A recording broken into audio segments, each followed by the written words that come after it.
আসসালামু আলাইকুম ওয়া রাহমাতুল্লাহি ওয়া বারাকাতুহু। প্রিয় শিক্ষার্থীরা, সকলকে নতুন বছরের শুভেচ্ছা জানাচ্ছি। আজকে 2025 সালের প্রথম দিনে তোমাদের সাথে একটি বিষয় নিয়ে আলোচনা করার জন্যই আজকের ভিডিওটি করছি। তোমরা স্ক্রিনে দেখতে পাচ্ছ SSC/সমমান পরীক্ষার বিষয়ভিত্তিক নম্বর বিভাজন। তোমরা জানো যে ইতিমধ্যে নতুন সরকার 2026 সালের বোর্ড পরীক্ষা কোন পদ্ধতিতে হবে এবং কত নাম্বার বরাদ্দ থাকবে, কিভাবে মান বন্টন হবে সেটি তোমাদের সামনে স্পষ্ট করে দিয়েছে। যারা জানো না তারা এখন দেখে নিতে পারো। আমরা প্রথমে কথা বলছিলাম আইসিটি নিয়ে, যেটা আসলে আমাদের চ্যানেলের আগের ভিডিওটি পেয়ে যাওয়া। আমরা এখন কথা বলবো বাংলা প্রথম পত্র নিয়ে। এবং এই প্রথম পত্রে কিন্তু বেশ কিছু বিষয় আসলে চেঞ্জ হয়েছে। তার মধ্যে একটা জিনিস খেয়াল করো যে আমাদের বাংলা প্রথম পত্র পূর্ণ নম্বর কিন্তু 100 এবং গত বছরগুলোতে সৃজনশীল ছিল হচ্ছে 7টি, যেটার জন্য ক, খ, গ, ঘ এই মোট মিলে প্রতিটি সৃজনশীলে ছিল হচ্ছে 10 নম্বর করে, যেটা তোমরা সবাই জানো।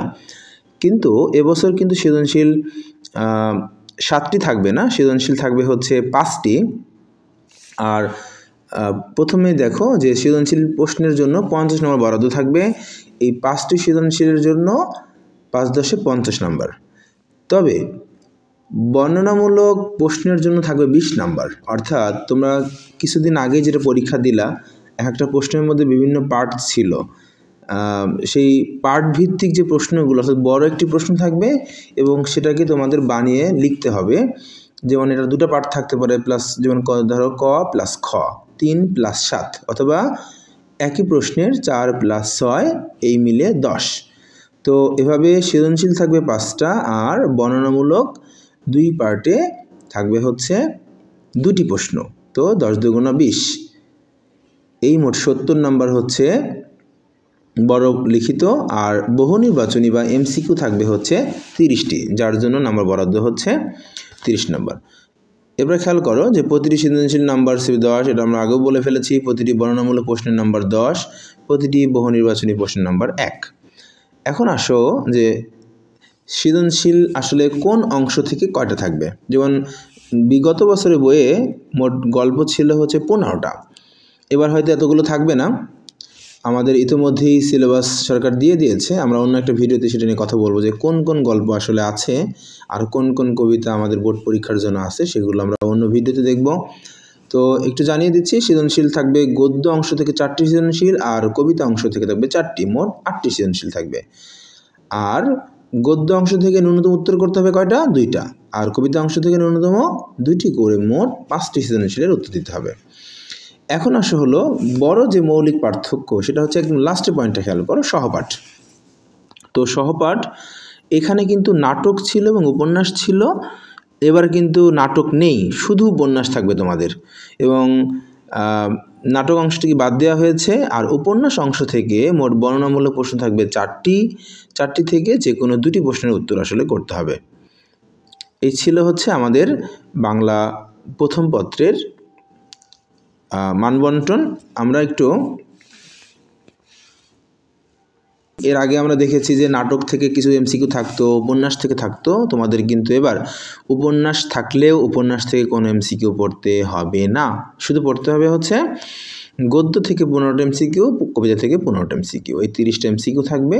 আর 5টি সৃজনশীল, 2টি বর্ণনামূলক প্রশ্ন উপন্যাস থেকে। এই ছিল আমাদের বাংলা প্রথম পত্র নিয়ে কথা। এবার আসি বাংলা দ্বিতীয় পত্র নিয়ে। তো এবার খেয়াল করো, বাংলা দ্বিতীয় পত্র কিন্তু আসলে তোমাদের জন্য 100 নম্বর। আগের অংশের সাথে খুব বেশি পার্থক্য আসলে বাংলা সেকেন্ড পার্টে নেই।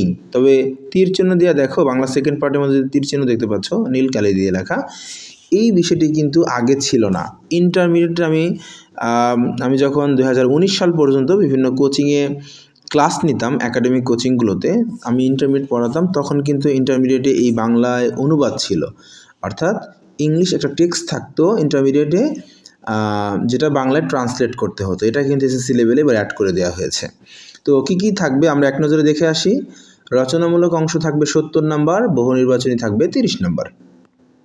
এরপরে হচ্ছে রচনামূলক অংশ কী কী থাকবে। 1 নম্বর হচ্ছে অনুচ্ছেদ রচনা, 2টি অনুচ্ছেদ থাকবে, যে কোনো একটি লিখতে হবে। 10 নম্বর পত্র, দরখাস্ত, নম্বরপত্র, পত্রিকা প্রকাশের জন্য চিঠি, এই সকল আইটেমের মধ্যে যে কোনো 2টি আইটেম থাকবে, উত্তর করতে হবে একটি, 4 নম্বর 10। এরপরে দেখো সারাংশ বা সারমর্ম, দুটি সারমর্ম থাকবে, লিখতে হবে একটি অথবা সারাংশ থাকতে পারে, এর জন্য 10।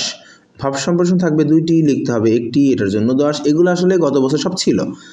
এবছর বাংলায় অনুবাদ দুটি থাকবে, যে কোনো একটি অনুবাদ করতে হবে, এটার জন্য কিন্তু 10 নম্বর।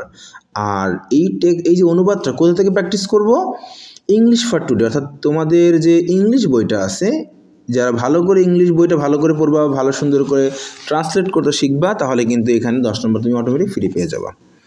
তো ওখান থেকে প্র্যাকটিস করাবো, সেখান থেকে ইনশাল্লাহ তোমরা বাংলা অনুবাদ কমন পেয়ে যাবা। আর প্রবন্ধ বা রচনা থাকবে তিনটি থেকে যে কোনো একটি, নম্বর কিন্তু 20।